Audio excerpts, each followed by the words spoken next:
Bismillahirrahmanirrahim. Assalamualaikum warahmatullahi wabarakatuh. Alhamdulillah. Alhamdulillahilladzi hadana li hadza wa ma kunna linahtadiya laula an hadana Allah.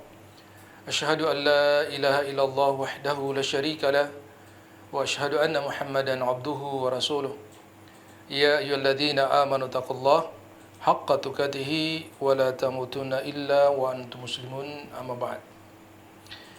Alhamdulillah, pemirsa yang budiman, kita bersyukur kepada Allah Subhanahu wa taala pada kesempatan yang berbahagia ini kembali dalam kajian Islam pekanan dengan tema sentral tentang penaklukan Islam di benua biru, tepatnya penaklukan Andalusia.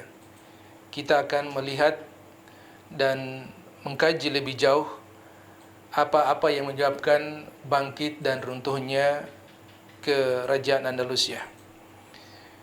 Dan pada malam ini sampai kita pada sesi penaklukan Andalusia, itu merupakan satu penaklukan yang sangat mulia, yang sangat agung dalam membuka sejarah perkembangan Islam khususnya di benua Eropah. Salam dan salam tak lupa pula kita kirimkan kepada junjungan kita semua, baginda Nabiullah Muhammad sallallahu alaihi wa alihi wasallam, kepada keluarganya, sahabatnya dan kepada seluruh umat yang senantiasa mengikuti beliau dengan penuh kecintaan. Pemirsa yang muliakan oleh Allah Subhanahu wa taala, pada malam ini kita masuk pada sesi atau subtema tentang penaklukan Andalusia adalah merupakan satu di antara penaklukan negeri Islam yang sangat agung, dan penaklukan itu terjadi pada masa kekhalifahan Bani Umayyah. Sebagaimana sejarah mencatat bahwa penaklukan di kerajaan Andalusia itu terjadi pada tahun 92 Hijriah. Artinya itu masih masuk dalam masa Bani Umayyah atau Umayyah. Karena Bani Umayyah itu memerintah sejak tahun 40 Hijriah sampai tahun 132 Hijriah. Tentu bukan waktu yang sangat singkat. Sehingga pembahasan kita terkait dengan tema ini adalah sesuatu yang sangat menarik. Sebelum kita masuk pada penaklukan Andalusia, itu merupakan satu penaklukan yang sangat agung, sebab dia membuka daripada dakwah Islam di benua biru atau benua Eropa. Kita lihat dari sisi tahunnya. Peristiwa itu terjadi pada tahun 92 Hijriah tadi. Itu artinya masih dalam Khalifah Bani Umayyah yang dipimpin oleh khalifah pertamanya yang bernama Muawiyah bin Abi Sufyan radhiyallahu ta'ala. Namun sebelumnya Rasulullah SAW sudah menyebutkan bahwasanya episode kehidupan manusia itu setidaknya akan mengalami dalam 5 tahapan. Tahapan pertama disebutkan oleh Nabi SAW adalah disebut dengan masa An-Nabiyah, An-Nubuwah, di mana masa An-Nubuwah ini adalah sejak beliau diangkat menjadi seorang Rasul sampai beliau wafat. Itu artinya berlangsung kurang lebih 32 tahun atau 33 tahun, ya, yaitu 13 tahun di periode Mekah dan 10 tahun dalam periode Madinah, di mana beliau diangkat menjadi Rasul di usia 40. Kemudian beliau wafat di usia 63 tahun. Jadi masa dakwah beliau kurang lebih selama 23 tahun. Setelah itu kata Rasulullah akan berganti dengan masa yang disebut dengan khilafah ala minhajun nubuwah. Disebut demikian karena khilafah ala minhajun nubuwah di mana model atau metode di dalam melaksanakan pemerintahan itu sama dengan metode pemerintahan yang dijalankan oleh baginda Rasulullah SAW. dan masa itu berganti sebanyak 4 kekhalifaan yang dimulai dari khalifah yang mulia Abu Bakar As-Siddiq radhiyallahu an, kemudian lanjut dengan kekhalifaan Umar bin Khattab radhiyallahu taala an, kemudian lanjut kepada kekhalifaan Utsman bin Affan radhiyallahu taala an, dan masuk pada kekhalifaan Hasan Ali bin Abi Thalib radhiyallahu taala an. Tetapi ternyata masa itu tidak sempurna, belum genap sampai 30 tahun ya, atau 40 tahun, sehingga nanti cukup saat anak Ali bin Abi Thalib yang bernama Hasan bin Ali bin Abi Thalib menjadi khalifah, maka genaplah ya, kehalifaan khilafah ala nubuwah itu ditutup saat Hasan bin Ali bin Abi Thalib itu kemudian menyerahkan kekhalifaannya kepada Muawiyah bin Abi Sufyan yang menjadi gubernur di negeri Syam waktu itu. Pemirsa yang dimuliakan oleh Allah Subhanahu wa taala, maka ini selesai yang disebut dengan masa khilafah ala minhajun nubuwah. Lalu berganti dengan zaman disebut dengan mulkan adhan ya.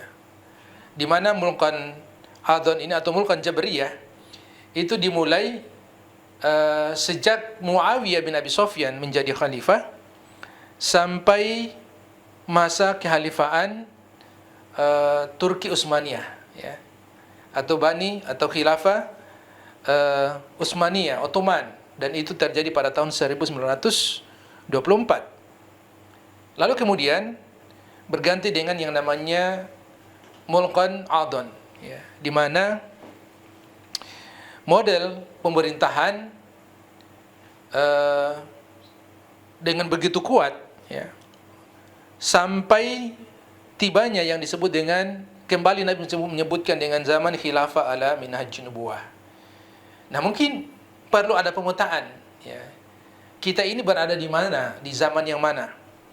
Oleh para ulama menyebutkan kita ini berada di zaman mulkan adhan tadi, atau khilafah yang, atau model pemerintahan yang sebelum khilafah ala minhajun nubuwah.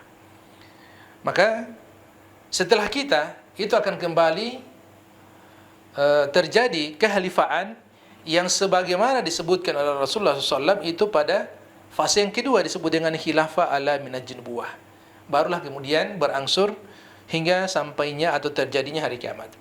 Ini tentu menarik untuk didiskusikan dan dikaji lebih jauh, sehingga kita pun bisa mengenal lebih dekat, lebih jauh apa peran-peran, apa kontribusi yang kemudian di zaman kita hari ini, apa yang harus kita lakukan ya, sampai kemudian masuk pada zaman khilafah ala minhajun nubuwah sesi yang kedua tadi.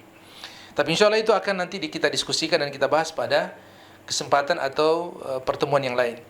Kita kembali kepada tema kita, pemirsa yang beriman, bahwasanya penaklukan Andalusia yang disebut sebagai penaklukan agung di dalam masa untuk membangun, menyampaikan dakwah Islam di benua Eropa, itu terjadi pada tahun 92 Hijriah, di mana kita tahu bahwa sekali lagi masa kekhalifahan Bani Umayyah itu dipimpin mulai berlaku pada tahun 40 Hijriah sampai 132 Hijriah.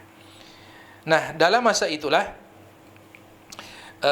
tepatnya pada masa Khalifah Al-Walid bin Abdul Malik ya, rahimahullahu taala, di mana beliau memimpin pada tahun 86 Hijriah ya. Dan ini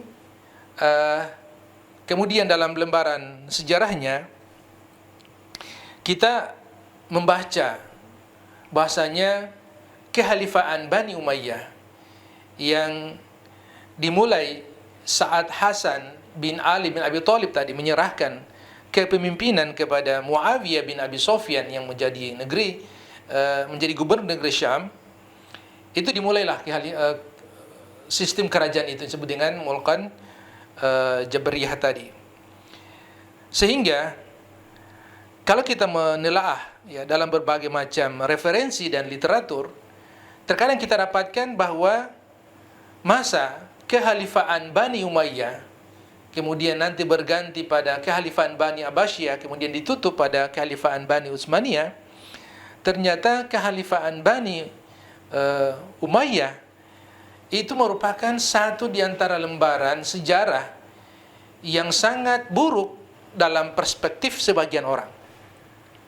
Orang sering mengatakan bahwa ini merupakan lembaran sejarah Islam yang sangat gelap dengan berbagai macam sejarah yang pernah terjadi di zaman itu. Pemirsa yang budiman, yang muliakan oleh Allah Subhanahu wa taala, perlu kemudian untuk kita melakukan riset kecil-kecilan atau pendalaman sejarah lebih jauh. Apakah memang seperti itu adanya, atau faktanya seperti itu, atau boleh jadi hal tersebut merupakan satu konspirasi dari musuh-musuh Islam yang tidak senang dengan bagaimana sejarah yang menceritakan, ya, karena ini terjadi pada zaman Bani Umayyah. Setidaknya di zaman itu masih hidup para sahabat Rasulullah dan zaman tabi'in. Padahal kita tahu dalam sabda Nabi SAW menyebutkan, khairu ummati qarni thumma ladina yalunahum thumma ladina yalunahum. Sebaik-baik zaman, sebaik-baik generasi adalah zaman di mana beliau hidup, kemudian thumma ladina yalunahum, kemudian zamannya para tabi'in, dan kemudian thumma ladina yalunahum, kemudian zamannya para at-tabi'in, pengikut para tabi'in. Nah, 3 kurun waktu ini dikenal atau disebut dengan zaman Al-Qurun Al-Mufaddalah, ya, sebaik-baik zaman dan sebaik-baik generasi. Lalu kemudian kenapa ada sejarah yang mencatat bahwa kehalifan antara 3 kehalifan ini, ya, yang paling besar, Bani Umayyah, Bani Abbasiyah, dan Bani Utsmaniyah, itu lebih banyak orang menyerangnya dengan mengatakan Bani Umayyah itu merupakan satu di antara kehalifan Islam yang banyak catatan hitamnya. Maka ini perlu pembanding yang betul-betul real, ya, karena boleh jadi ini suatu penghilangan bukti sejarah agar supaya kita yang hidup di akhir zaman itu kemudian berpikir bahwa betulkah seperti itu, sementara di situ masih ada sahabat. Atau kita berpikir terbalik bahwasanya kalau orang-orang yang masih hidup di zaman itu, yang masih hidup dengan para sahabat, mereka berinteraksi dengan para tabi'in, orang-orang soleh di zaman itu, kemudian ternyata sejarahnya begitu kelam, catatan perjuangan dakwah Islamnya begitu hitam, lalu bagaimana kita hari ini? Kalau kita ingin menyampaikan, mendakwakan Islam, apakah mungkin kemudian untuk mengembalikan sejarah sebagaimana Nabi sebutkan tadi, bahwa setelah zaman kita itu akan lahir kembali yang disebut dengan zaman khilafah ala minhaj nubuwah, sebagaimana yang dipimpin oleh Abu Bakar As-Siddiq sampai kepada Hasan bin Ali bin Abi Thalib. Di sini perlu kita untuk berpikir ulang atau setidaknya mereset kembali pemikiran kita, ya, sehingga kita tidak terjatuh kepada hal-hal yang buruk. Karena kapan kita membaca sejarah dengan pandangan yang buruk, image yang hitam tadi, maka kita harus berpikir panjang, karena jangan sampai kita menuduh zaman itu adalah zaman terbaik yang disebutkan oleh Nabi, sementara kita sebutkan itu adalah zaman kelam sepanjang sejarah Islam, di antara kehalifan Umayyah, kemudian Abbasiyah dan Utsmaniyah. Ini satu di antara poin yang harus kita cermati kembali agar supaya kita tidak salah memetakan sejarah, dan kita yang hidup di akhir zaman ini, karena hadis Nabi tadi menyebutkan bahwa akan kembali lahir zaman khilafah ala minhaj nubuwah, ya, menyampaikan bahwa Islam itu akan kembali dengan cahayanya, dengan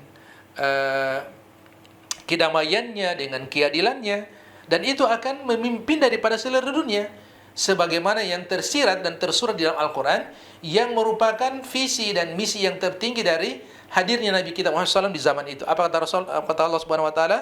Wa ma arsalnaka illa rahmatan lil alamin. Ya, kami tidak mengutus engkau wahai Muhammad kecuali untuk membawa kedamaian bagi seluruh alam.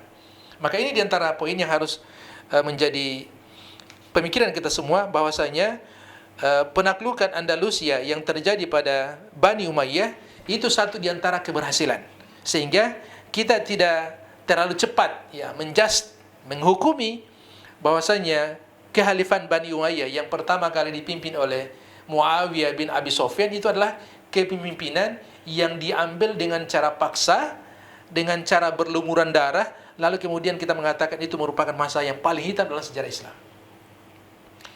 Kalau kita ingin memetakan secara adil, tidak dinafikan juga bahwa memang dalam perjalanannya Bani Umayyah ada timbul tenggelamnya ya. Terjadi masa-masa kelam, terjadi masa-masa hitam, tetapi itu tidak langsung kita mengeneralisasi atau menghukumi secara umum bahwa zaman khilafah Muawiyah itu merupakan zaman yang sangat hitam. Ya, karena satu di antara poin yang kita bahas pada kesempatan ini, mereka berhasil menaklukkan Andalusia yang saat itu berada dalam benua Eropa yang masih berada dalam cengkraman Kekaisaran Romawi. Ini satu di antara poin yang dimana saat mereka menaklukkan itu merupakan suatu keberhasilan yang tidak bisa terbantahkan oleh sejarah juga. Ya. Walaupun memang sekali lagi perjalanan Bani Umayyah ya dengan kurang hampir 1 abad itu ya, kurang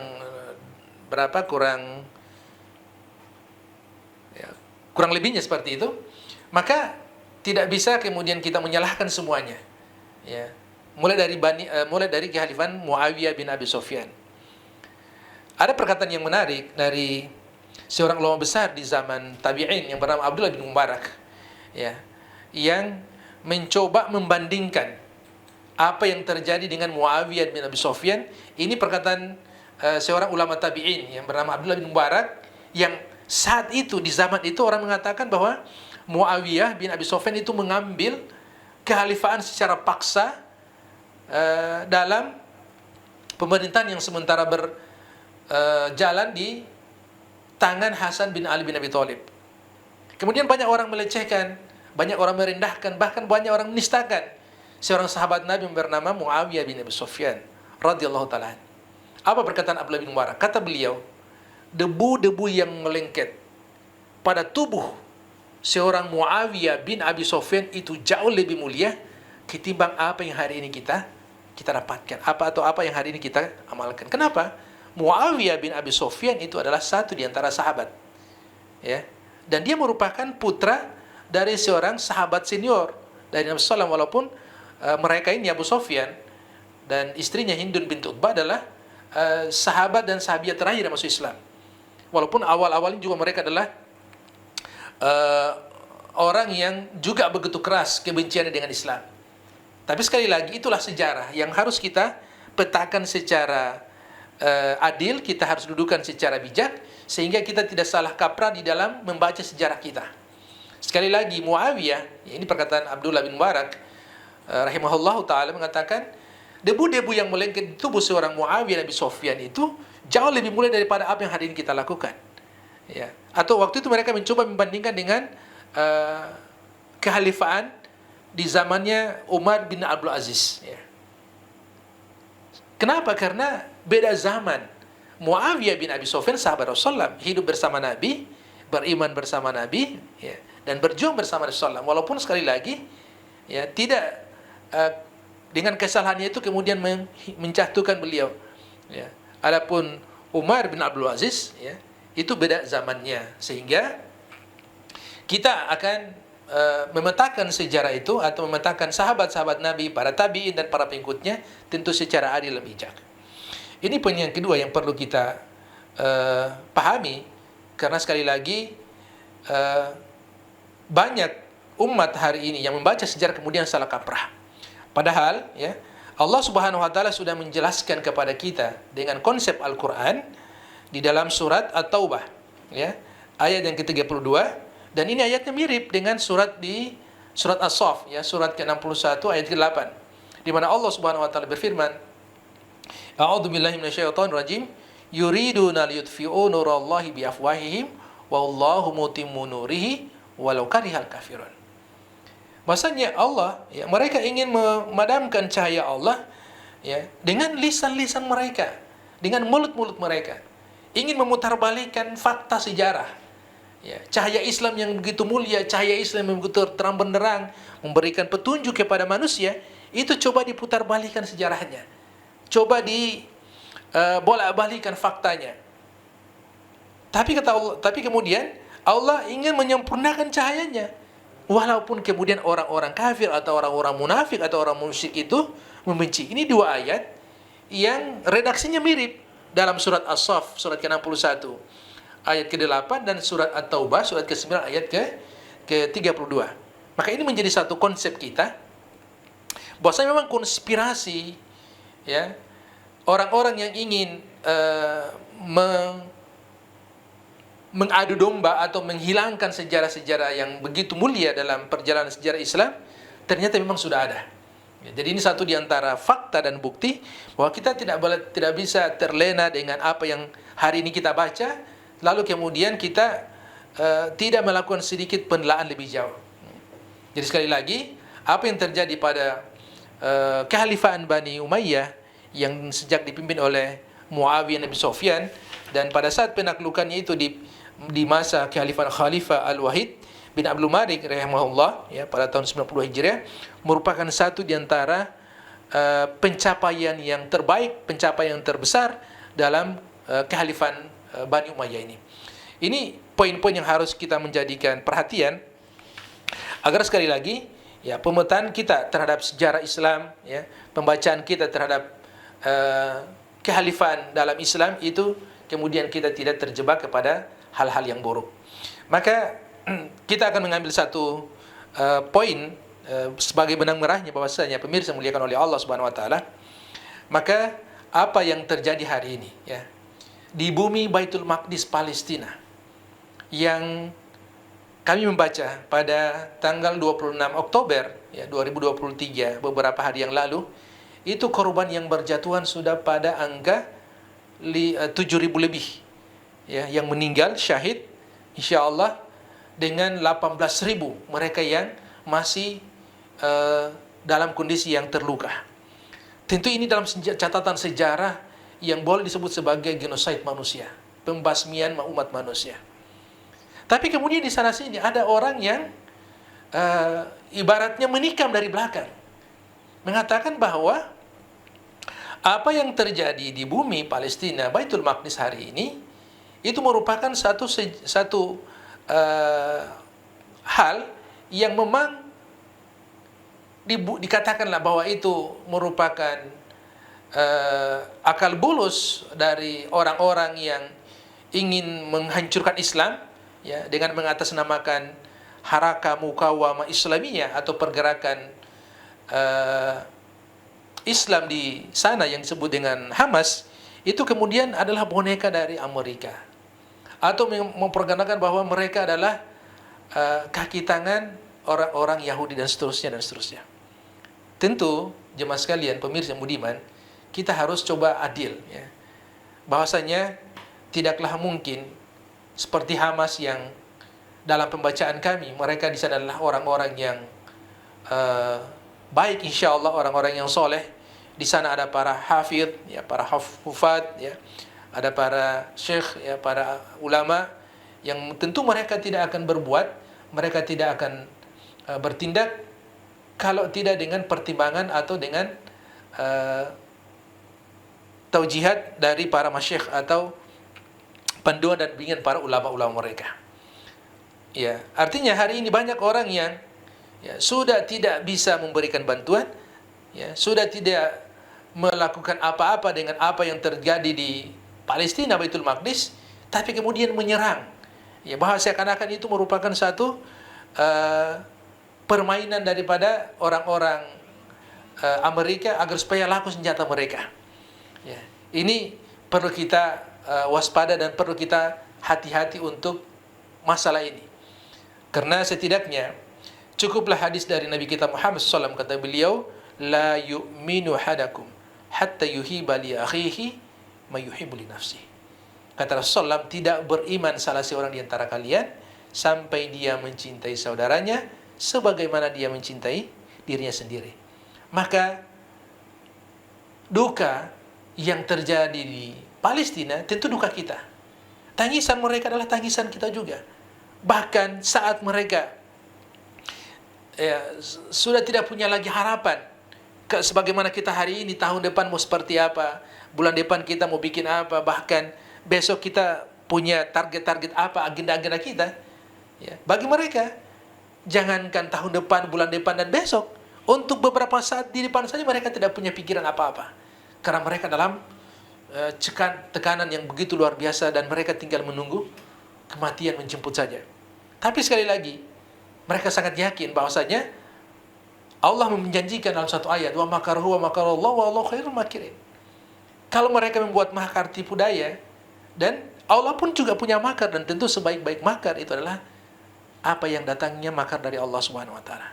Tentu kita sebagai seorang muslim, apatah lagi memang disebutkan dalam ayat innamal mu'minuna ikhwah, ya tentu setidaknya kita perlu untuk memberikan positive thinking atau kebaikan yang bisa kita berikan, setidaknya dengan untayan doa-doa kita. Kita tahu, ya pemirsa budiman, bahwa ada doa-doa yang mustajabah di waktu-waktu tertentu, di tempat-tempat tertentu. Maka ini bentuk mujahadah kita. Kita tahu bahwa ada di sepertiga malam yang setiap waktu, setiap saat, ya, Allah turun ke langit dunia dan menunggu di antara doa-doa kita. Tentu waktu itu adalah waktu yang berat, saat sebagian orang masih terlelap dengan mimpi-mimpi indahnya.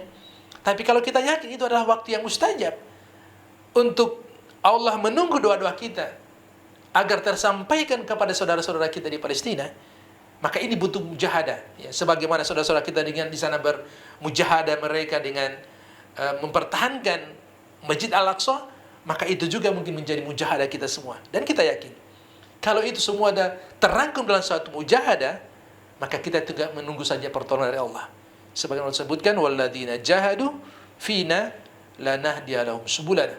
Kalau mereka bermujahadah bersungguh-sungguh, maka banyak pintu, banyak jalan yang bisa dibukakan oleh Allah Subhanahu wa taala untuk menjemput suatu kemenangan.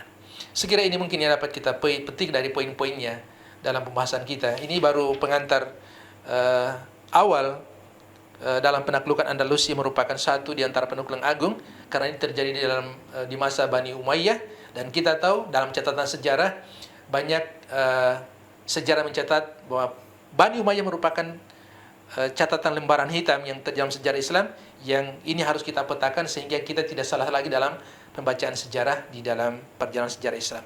Sekiranya ini mungkin pemirsa yang budiman yang muliakan oleh Allah Subhanahu wa taala, kaum muslimin dan muslimah, ikhwan dan akhwat semua, sehingga ke depan kita punya optimisme agar kebangkitan Islam yang kedua, sebagaimana disebutkan oleh Nabi, khilafah ala minhaj nubuwah, itu betul-betul setidaknya kita punya peran, kita punya kontribusi, sekalipun sekiranya itu ada, mungkin kita sudah berkalang tangan, tapi setidaknya kita sudah berada di jalur yang tepat atau jalur yang terbaik, atau soft daripada orang-orang yang benar. Demikian mungkin yang dapat kami sampaikan, semoga bermanfaat dalam perjalanan kajian pekanan kita dengan tema utama bangkit dan runtuhnya kerajaan Andalusia. Demikian, semoga bermanfaat. Subhanakallahumma bihamdika asyhadu an la ilaha illa anta wa nastaghfiruka wa atubu ilaik. Wa sallallahu nabiyina Muhammadin wa ala alihi wasallam. Wa akhiru da'wana alhamdulillahi rabbil alamin. Assalamualaikum warahmatullahi wabarakatuh.